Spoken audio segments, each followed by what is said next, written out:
Nurse ममता चौधरी हत्याकांड का सनसनीखेज खुलासा। अस्पताल संचालक गिरफ्तार। यूपी के संत कबीर नगर जिले में 8 तारीख को हुई एक निजी अस्पताल की नर्स की हत्या के मामले में बड़ा खुलासा हुआ है। पुलिस ने इस सनसनीखेज वारदात को अंजाम देने वाले आरोपी को गिरफ्तार कर लिया है।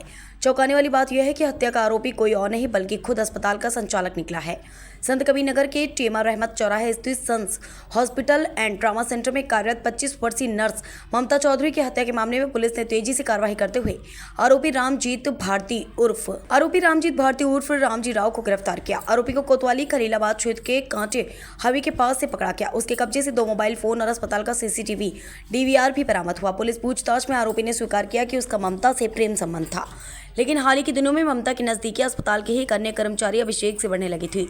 इस बात को लेकर रामजीत नाराज था। 7 अप्रैल की रात उसने ममता को अस्पताल की छत पर बुलाकर उसे धमकाया, थप्पड़ मारे और गला दबाने की कोशिश की, लेकिन एक अन्य स्टाफ साजिया खातून के आ जाने से वह रुक गया। अगले दिन सुबह आरोपी ने ममता के कमरे में जाकर उसका गला दबाकर हत्या कर दी। दिनांक 8 अप्रैल 2025 को थाना खलीलाबाद पर लगभग प्रातः 8:30 बजे सूचना प्राप्त हुई। यहाँ सन्स हॉस्पिटल है टेमा रहमत पे। यहाँ पे एक लड़की जिसका नाम ममता चौधरी है, उम्र लगभग 23 साल है। इसकी मृत अवस्था में उसकी बॉडी पड़ी हुई है। तत्काल उस सूचना पे एसएचओ मौके पहुँचे, फिर सीओ पहुँचे, एडिशनल एसपी, मेरे द्वारा भी फिर घटना स्थल का निरीक्षण किया गया। फील्ड यूनिट भी वहाँ पे आई, सारे साथ संकलन किए गए।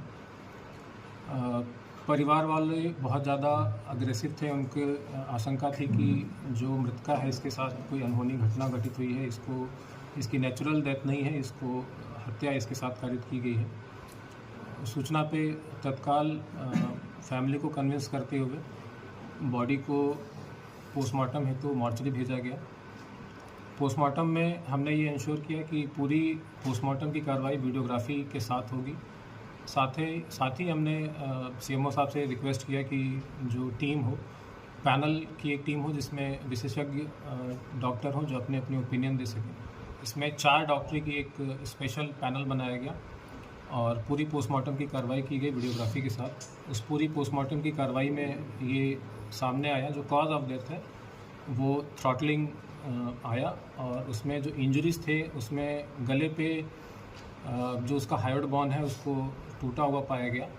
साथ ही कुछ नेल के मार्क्स चेहरे पे और गले पे पाए गए। सेक्सुअल असॉल्ट बिल्कुल क्लियरली डिनाई कर दिया है पैनल ने, कोई भी सेक्सुअल असॉल्ट नहीं हुआ लड़की के साथ। फिर हमने जो तहरीर प्राप्त हुई थी मृतका के परिवारजनों के द्वारा, उस तहरीर के आधार पर बीएनएस की धारा 103, जो कि पूर्व में 302 धारा आईपीसी की होती थी, उसमें मुकदमा पंजीकृत किया गया। नामजद मुकदमा लिखवाया गया रामजी राव उर्फ रामजीत भारती के नाम से।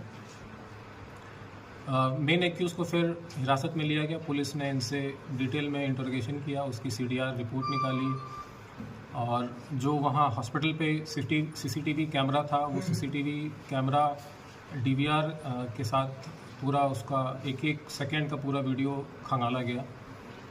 उसके पास से एक्यूज़ के जो नामजद एक्यूज़ है उसके पास से मोबाइल भी बरामद हुआ, स्वयं का मोबाइल और जो मृतका है उसका मोबाइल, उसके मोबाइल को भी खंगाला गया।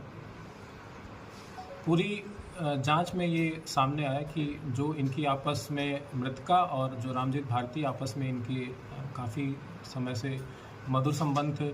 सीडीआर से भी चीज़ें इस्टेब्लिश हुई, आपस में इनकी बात है। इनकी चैट भी हमने प्राप्त की। चैट में भी दिनांक जो मृत्यु का इसका दिनांक है इसमें एक चैट ऐसी मिली जिसमें इनक्रिमिनेटिंग एविडेंसेस थे एक्यूज़ के खिलाफ, जिसमें इसमें लिखा है कि मार दो मुझे अब।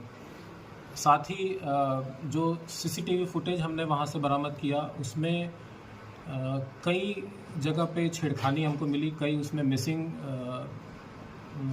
सीसीटीवी फुटेजेस के 1-1, 2-2 मिनट के उसमें लिंकेज मिले।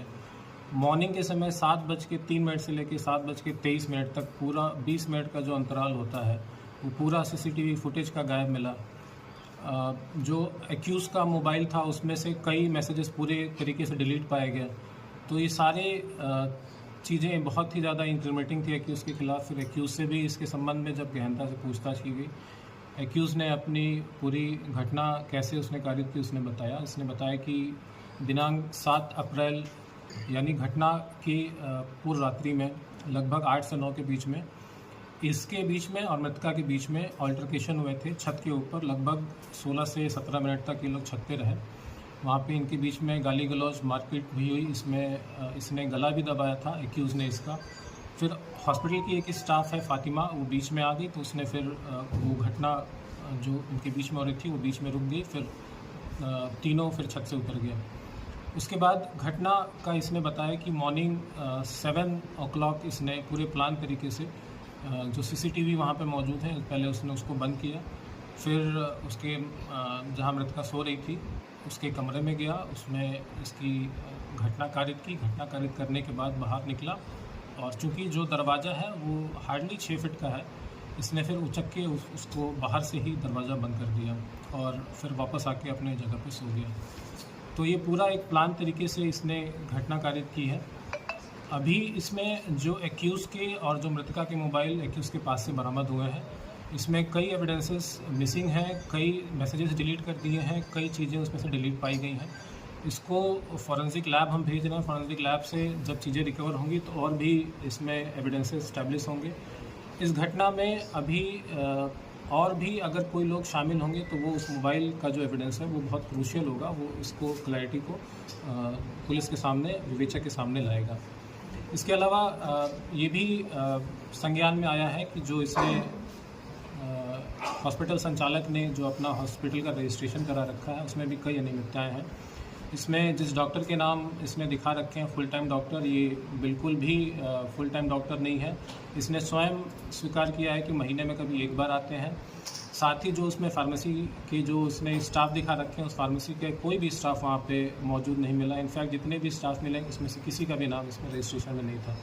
तो ये कई अनियमितताएँ हैं जिसके संबंध में CMO साहब से पत्राचार किया जाएगा और जो संबंधित डॉक्टर हैं या जो संबंधित स्टाफ हैं उनके खिलाफ भी कार्रवाई करने हेतु CMO साहब से